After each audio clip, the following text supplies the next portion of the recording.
প্রধান আকর্ষণ আজকের এই অনুষ্ঠানের প্রধান অতিথি আমাদের নরসিংদীর সকলের সুপরিচিত ব্যক্তিত্ব, আমাদের মাদ্রাসার একজন খুদে ছাত্র আশফাক আউনুল্লাহ, তার গর্বিত বাবা, নরসিংদী উপজেলা জামে মসজিদের সম্মানিত ইমাম ও খতিব শেখুল হাদিস ফজিলতুল শেখ আলহাজ হজরত মাওলানা মুফতি আতিকুল্লাহ সাহেব দামাত বারাকাতুহুম। হুজুরের আগমনে আমরা অত্যন্ত আনন্দিত এবং গর্বিত।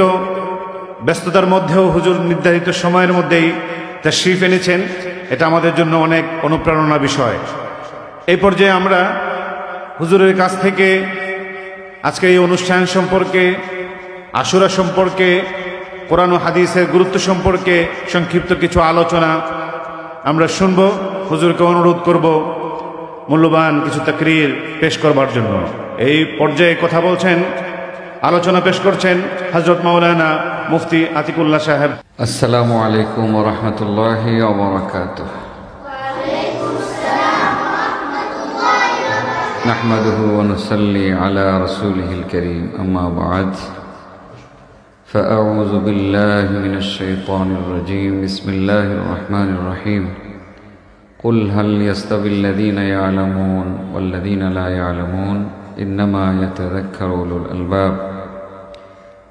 وعن ابن عباس رضي الله تعالى عنهما أنه قال قال رسول الله صلى الله عليه وسلم إذا مات العالم صور الله له علمه في قبره فيؤنسه إلى يوم القيامة ويدرأ عنه هوام الأرض، أو كما قال النبي صلى الله عليه وسلم.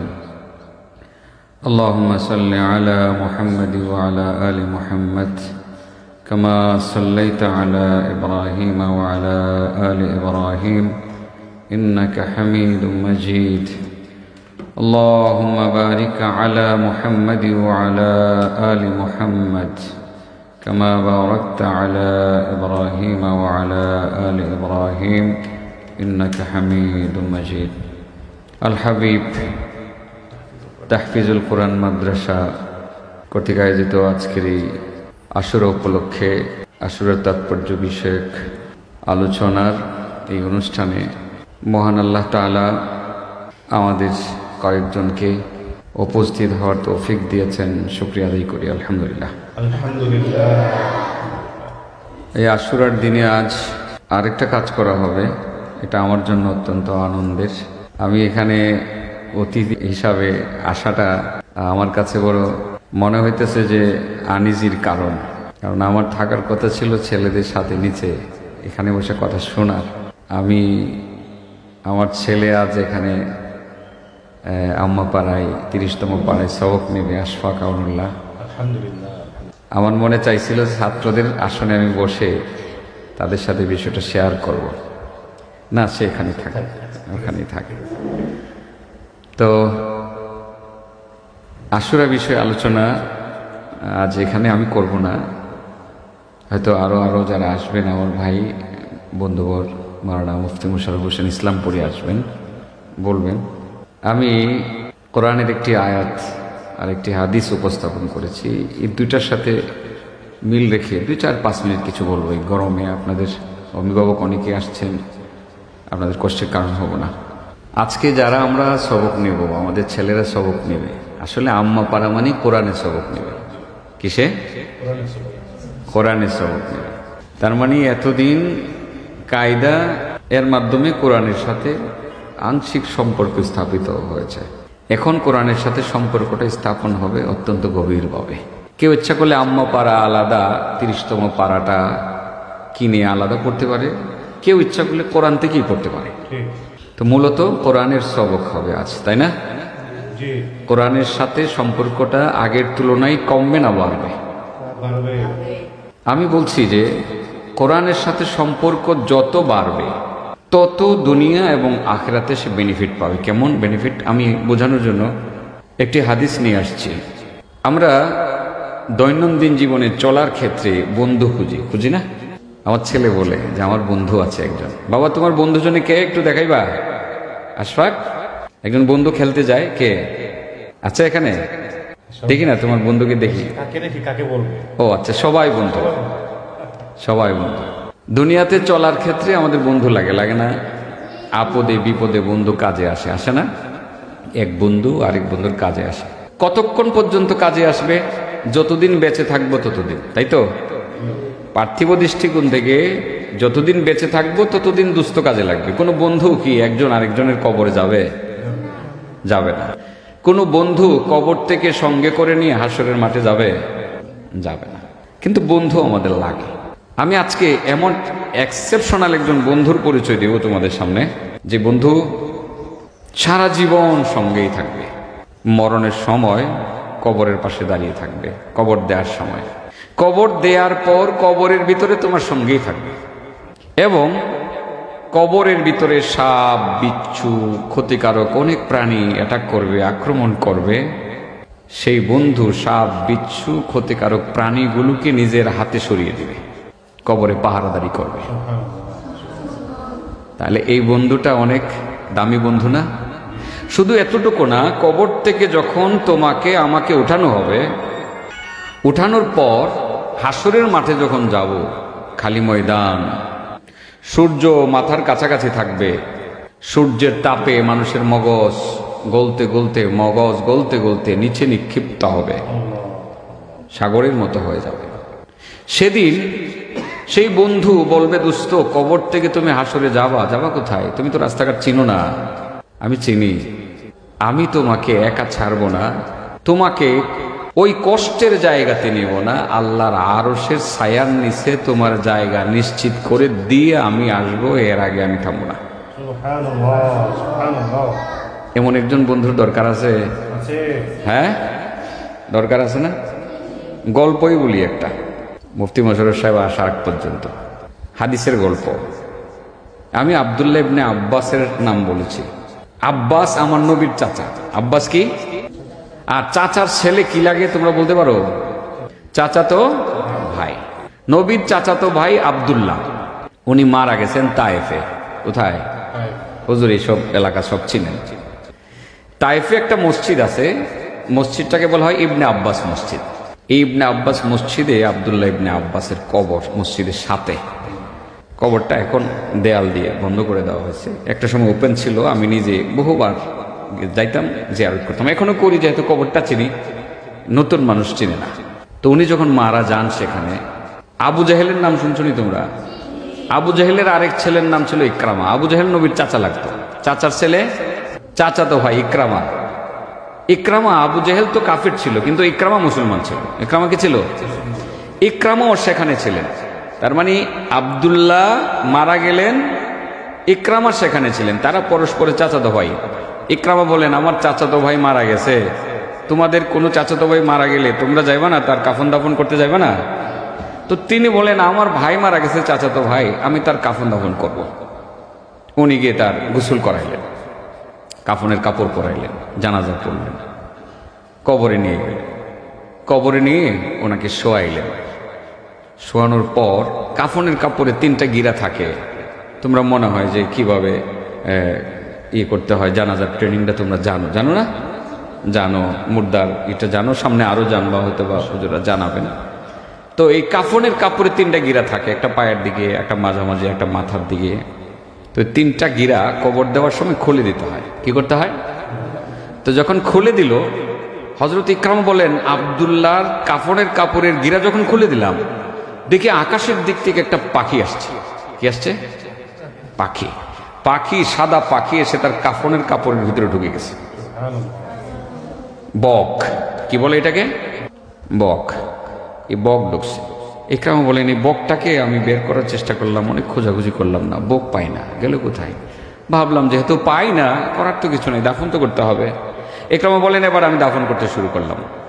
হঠাৎ করে দেখি যে আব্দুল্লাহ এর মাথার পাশে একজন লোক উত্তর দিকে দাঁড়িয়ে বহুত আদবের সহিত কোরআন তিলাওয়াত করতেছে। ইকরামা বলেন, এত সুন্দর মানুষ আমার জিন্দিগিতে আমি কোনোদিন দেখি নাই। এত সুন্দর কণ্ঠের তিলাওয়াত শুনি নাই। ইকরামা বলেন আমি চিন্তা করলাম মনে হয় আমার ভাইয়ের জানা যায় পৃথিবীর কোনো সম্ভ্রান্ত ফ্যামিলির সম্ভ্রান্ত সন্তান মনে হয় অংশগ্রহণ করার জন্য আসছে, তাকে চিনি না। আগে দাফন শেষ করব, এরপরে তার সাথে সাক্ষাৎ করব, তাকে আপ্যায়ন করব, মেহমানদারি করব। ইকরামা বলেন তাড়াহুড়া করে দাফন শুরু করলাম এবং শেষ করলাম। শেষ করার পর দেখলাম যে এই লোকটার দিকে তাকায় দেখলাম মুহূর্তের মধ্যে লোকটা নাই হয়ে গেছে। কি হয়ে গেছে? নাই। ইকরামা বলেন আমার এবার চিন্তা দ্বিগুণ হয়ে গেছে। 1 নম্বর পাখি গেল কই, পাইলাম না। 2 নম্বর মানুষটা গেল কই, দেখলাম গেল কোথায়, পাইলাম না। তোমরা বুঝতেছো নি কথাটা? ভালোভাবে বুঝো, অভিভাবকরাও বুঝবেন আপনাদের জন্য কথাটা। ইকরামা বলেন টেনশন, সারা রাত ঘুম আসে না। পাখি গেল কই, মানুষটা গেল কই। ইকরামা বলেন হ্যাঁ, একটা সময় আমি সিদ্ধান্ত পেয়ে গেছি, পাখিটারেও পাইছি, মানুষটারেও পাইছি। এখানেই সেই বন্ধু আছে, যেই বন্ধু কবরেও সঙ্গ দিবে, কবরেও সাপ বিচ্ছু দূর করবে, হাসরের মাঠেও সঙ্গে নিয়ে যাবে, জান্নাত পর্যন্ত পৌঁছাইয়া দিবে। এই বন্ধুটার দরকার আছে না আমাদের? এর সাথে বেশি বন্ধুত্ব করব, ঠিক আছে তো ইনশাআল্লাহ? ইকরামা বলেন পাইছি। ওই যে বক ছিল তার দৃষ্টিশক্তি। ইকরামা অন্ধ হয়ে গেছিলেন, আর আল্লাহ নবী ইবনে আব্বাস অন্ধ হয়ে গেছিলেন। আল্লাহ নবী দোয়া করছিলেন আল্লাহ যাতে তার দৃষ্টিশক্তিটা ফেরত দিয়ে দেয় হাসরের মাঠে যাওয়ার আগে। বগের আকৃতি দিয়া আল্লাহ তার দৃষ্টিশক্তিটা ফেরত দিছে, কারণ বগের চোখের পাওয়ার বেশি। পানির কত ফুট নিচে মাছ আছে, পুঁটি মাছ, এটা আমরা দেখি না, কে দেখে? বগে দেখে, ঠিক আছে না? এটা দিয়ে আল্লাহ দৃষ্টিশক্তি দিছে। আর 2 নম্বর যে লোকটারে দেখছিলাম তার মাথার পাশে দাঁড়িয়ে দাঁড়িয়ে কোরআন পড়তেছে। এত সুন্দর তেলাওয়াত কোনোদিন শুনি না, এত সুন্দর মানুষও দেখি নাই। এই লোকটা মানুষও না, লোকটা ফেরেশতাও না। লোকটা ছিল আব্দুল্লাহ ইবনে আব্বাসের পরম বন্ধু। কি বন্ধু? এটা কে? এটা ছিল কোরআনুল কারীম নিজে। সুবহানাল্লাহ বলুন। কারণ আব্দুল্লাহ ইবনে আব্বাস তিনি কোরআনুল কারীমকে এত ভালোবাসতেন, ভালোবাসার এক পর্যায়ে ঘনিষ্ঠ বন্ধু বানায় নিছিলেন। কি বানায় নিছিলেন বলো তোমরা? ঘনিষ্ঠ বন্ধু বানায় নিছিলেন। কোরআনকে ভালোবাসতেন, এটা ছিল মূলত কোরআন নিজে। আর হাদিসে আছে আল্লাহ রাসূল বলেন হাসরের ময়দানে কোরআনের আকৃতি হবে সবচেয়ে সুন্দর আকৃতি। কোরআন ঘনিষ্ঠ বন্ধু হইয়া বলবে, দোস্ত তুমি না দুনিয়াতে আমার দোস্ত ছিলা, চলো তোমার জন্য আল্লাহর কাছে সুপারিশ করি, তোমাকে নিয়ে জান্নাতে দিয়ে আসি। সুবহানাল্লাহ। এই যে বন্ধু মাথার পাশে দাঁড়িয়ে দাঁড়িয়ে কোরআন তেলাওয়াত করতেছিল, সে বন্ধু মানুষ না ফেরেশতা বলো তোমরা? কোরআন। বলো কি? কোরআন। তাইলে কোরআন হলো এমন বন্ধু, যেই বন্ধু মরণের সময় সঙ্গে থাকবে যদি কেউ কোরআনকে বন্ধু বানাতে পারে। কোরআন হলো এমন বন্ধু, যেই বন্ধু কবরের ভিতরে নিজে সঙ্গে যাবে, সঙ্গে গিয়ে সাপ বিচ্ছু সবগুলোকে নিজের হাতে সরিয়ে দিবে, পাহারাদারি করবে, কোনো অ্যাটাক করতে দিবে না। কোরআন এমন বন্ধু ফায়ুআন্নিসুহু ইলা ইয়াউমিল কিয়ামা, সেই বন্ধু কিয়ামত পর্যন্ত হাসরের মাঠে নিচে যাবে, ঘনিষ্ঠ বন্ধু হিসাবে যাবে, নিজে গিয়ে আল্লাহর আরশের ছায়ার নিচে জায়গা নিশ্চিত করে, জান্নাত নিশ্চিত করে ফিরে আসবে, এর আগে আসবে না। এবার বলো তোমরা যে আমরা জীবনের পরম বন্ধু কাকে বানাবো? তিলাওয়াত করে না করে? তিলাওয়াত করব, কোরআনের তাফসীর শিখব, মুফতি হব, মুহাদ্দিস হব, ঠিক আছে না? কোরআন নিয়ে গবেষণা করব, কোরআন শিখব, কোরআন শেখাবো, প্রচার করব তো ইনশাআল্লাহ। তো যেসব অভিভাবকরা আসছেন আপনারাও কোরআনের সাথে বন্ধুত্ব রাখতে পারেন, ছেলে মেয়েদেরকে কোরআন শিখিয়ে নিজেরা কোরআন তেলাওয়াত করে। ইনশাআল্লাহ কোরআন তেলাওয়াতের গুরুত্ব আমাদের বাড়িয়ে দিতে হবে আজ থেকে। প্রত্যেকেই, তোমরা তো মাদ্রাসায় পড়ো, বাসায় গিয়ে একটু একটু পড়তে হয় না? পড়তে হয়, বাসায় গিয়ে একটু একটু পড়তে হবে, ঘরেও পড়তে হবে, এবং কোরআনের ভাষা শিখতে হবে। কোরআনের ভাষা কি বলো? ইংরেজি না, আরবি। কোরআনের ভাষা কি? কোরআনের ভাষা শিখতে হবে। কোরআনের সাথে বন্ধুত্ব করতে হলে কোরআনের ভাষা বুঝতে হবে না? তুমি যদি তোমার বন্ধুর ভাষা না বুঝো তাহলে বন্ধুত্ব করবা কিভাবে? ঠিক আছে না? তাহলে কোরআনের ভাষা বুঝতে হবে না? তাহলে আরবি শিখতে হবে। কি শিখতে হবে? আরবি কথাবার্তা শিখে ফেলতে হবে। উস্তাদদের শিখাবেন। মনোযোগ দিয়ে তোমরা ইনশাআল্লাহ লেখাপড়া করবা, বড় আলেম হইবা, সে আশাবাদ ব্যক্ত করি, আমি দোয়া করি। আর আজ আমার ছেলে এখানে সবক নেবে, আম্মা পাড়ায় সবক নেবে, এটা আমার জন্য আনন্দের বিষয়। আমার ছেলেকে বলছিলাম সকালবেলা যে আজকে তো বাবার খুশির দিন, ঈদের দিন।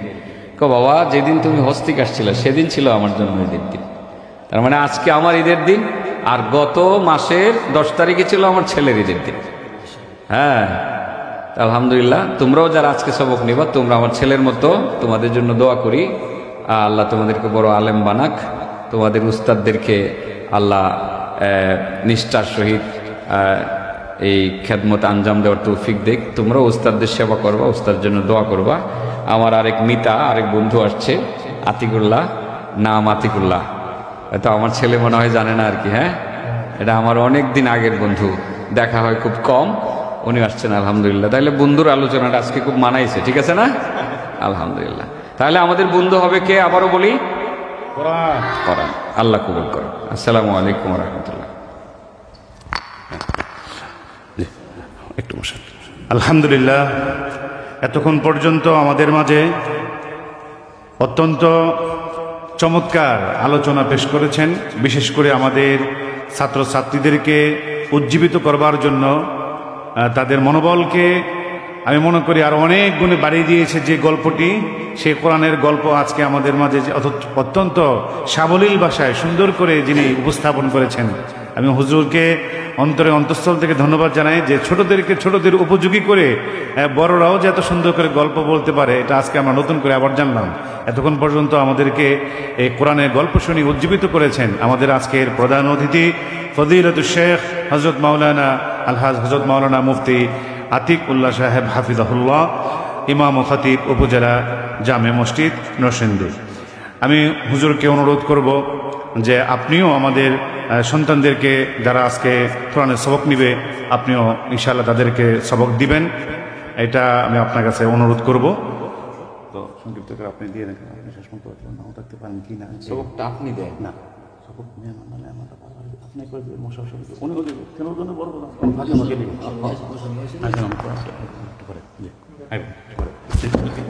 দিয়ে দাও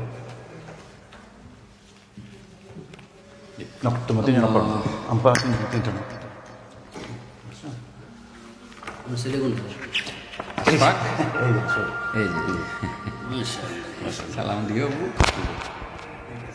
আমি হযরতকে বিনীতভাবে অনুরোধ জানাবো আমাদের ছাত্রদেরকে যারা আজকে আমপাড়ার সবক নেবে তাদের মধ্যে যাদের নামগুলো আমি ঘোষণা করছি, যেহেতু অভিভাবক মহোদয়গণ এখানে রয়েছেন, আপনাদের ভালো লাগবে যে আপনাদের সন্তানেরা অতি অল্প সময় এখানে পড়াশোনা করে, মাত্র 2-3 মাসের মধ্যেই অনেকেই কায়দা শেষ করে তারা কিন্তু আজকে আমপাড়া সবক নিতে যাচ্ছে। আমার পাশে রয়েছে হুজুরের ছেলে আশফাক আউনুল্লাহ, পাশে রয়েছে শিহাব সরকার, তার পাশে রয়েছে আব্দুল কাইয়ুম, আরও রয়েছে এনামুল হাসান, ওদিক দিয়ে রয়েছে মোহাম্মদ সুহান, আব্দুর রহমান নাবিল এবং ইয়ামিন সানি। এই 7 জন আজকে তারা আমপাড়া সবক নিতে যাচ্ছে। জি, বিসমিল্লাহ। তোমরা পড়ো আমার সাথে। হ্যাঁ, রব্বি জিদনি ইলমা রব্বি ইয়াসসির ওয়ালা তুআসসির ওয়া তাম্মিম বিল খাইর। আউযু বিল্লাহি মিনাশ শাইতানির রাজীম। بسم الله الرحمن الرحيم. الحمد لله رب العالمين.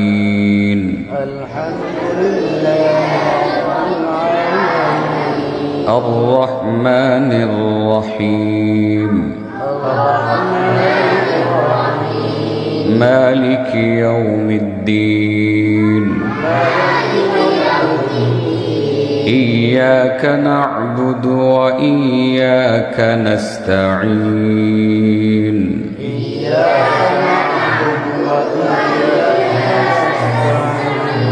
اهدنا الصراط المستقيم.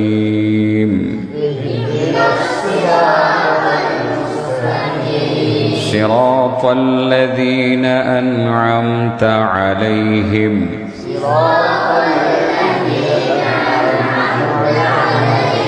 غير المغضوب المغضوب عليهم ولا الضالين